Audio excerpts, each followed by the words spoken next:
Caesar. All of it is therefore available to me at my will. I am not your prisoner. If anything, you are my guest. That's kind. And as for having my quarters, as you put it, made ready, my chief handmaiden has by now brought the others out of hiding. They should almost be finished. I'm afraid it's impossible. We've had the doors under heavy guard. There are doors and doors. Now, that was a clip of the iconic movie Cleopatra, starring the one and only Elizabeth Taylor. Now, Taylor, a true Hollywood movie star, died today at the age of 79 from congestive heart failure at Cedars-Sinai Medical Center in Los Angeles. Now, she had been in the hospital for several weeks, and my next guest interviewed the legendary actress many, many times. And joining me, the man himself, the former host of Larry King Live. Larry, I mean this sincerely. It is an honor to have you on this program. We all in this business owe you a debt of gratitude. Thank you for being here. Thank you, Sean, and welcome to my home. And every time I say Sean, I think of my wife, who is upstairs watching. Well, I've met your wife on a number of occasions, and I don't want to reveal the secret, but you know there are a lot of conservatives in your family, Larry. I know, she's one of them. But hey, listen, got to put up with everything.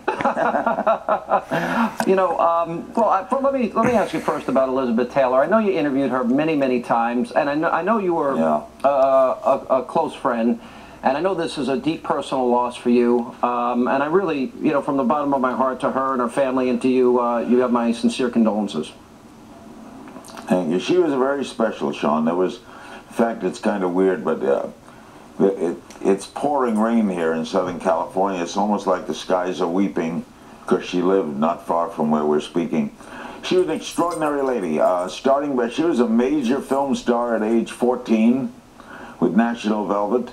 She's been in the public consciousness for 65 years.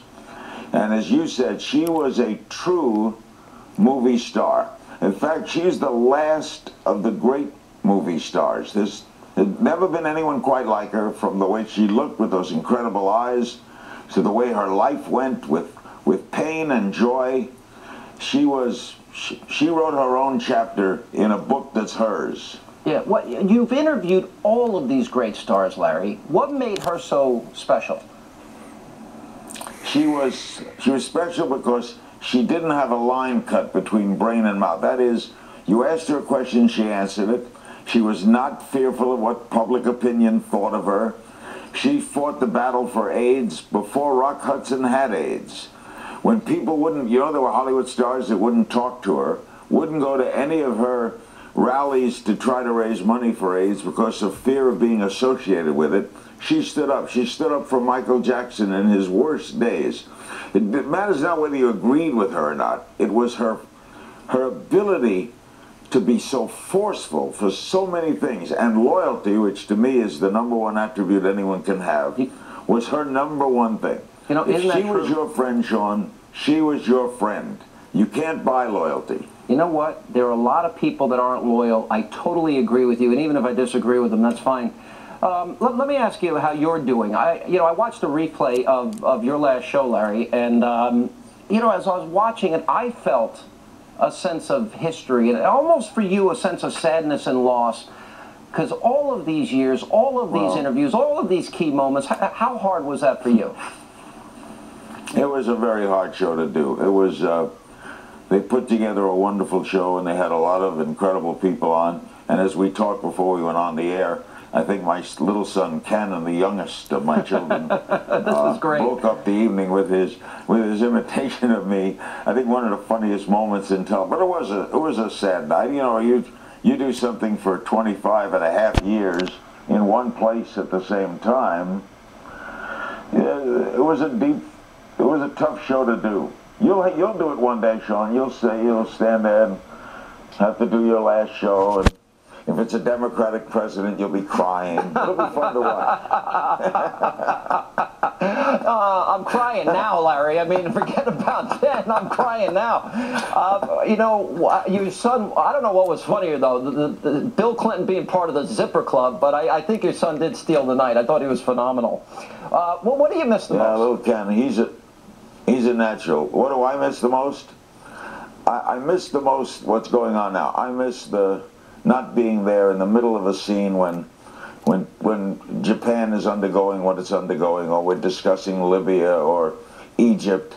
You like to be in the hunt. But on the other hand, I have more time with my family. I'm one of the coaches of my son's Little League team. I spend more time here. I'm also involved in doing some other things, which I'm going to do a comedy tour starting in May. In fact, you're going to come and see me at Westbury. I would honestly look forward to it. You know, let me ask you this, because we work, let's be honest, in a world where there are a lot of people that we may describe as maybe narcissistic or egotistical somewhat. In all the years that we competed together, and I've never viewed you as anything but somebody that I admired and I respected. You were a class act. There was never a negative word that I can recall between us. And, you know, I think that's kind of rare today. Yeah, I guess it is. I never believed in that. I always believed as an interviewer it was my role to be a conduit to the public. I never wanted anyone to fail. I like my business. If I like my business, if I love my broadcasting business, why would I want people not to do well? Yeah. I like to see people do well. It's a healthy, wonderful field to be in. And I'm proud of it. And I like people to do well in it. So I try not to think negatively. And that, by the way, was one of the wonderful things about Elizabeth Taylor. She was a very positive person. And that came through on the screen. Yeah, it did. And you know what? You being a positive person and a positive force on both the political scene and interviewing every big star, you've had a profound impact on the broadcasting industry, Larry. You had a profound impact on the culture, on society, on political debate. And I hope we could spend more time together maybe in the future. We'd love to see you. I'm looking forward to coming to your show in Westbury. We appreciate you coming on tonight. Thank you, Sean. Be well. All right, appreciate it. Time now to check in with Greta Van Susteren for a sneak peek. That was a little bit of history. She's on the record tonight. Greta.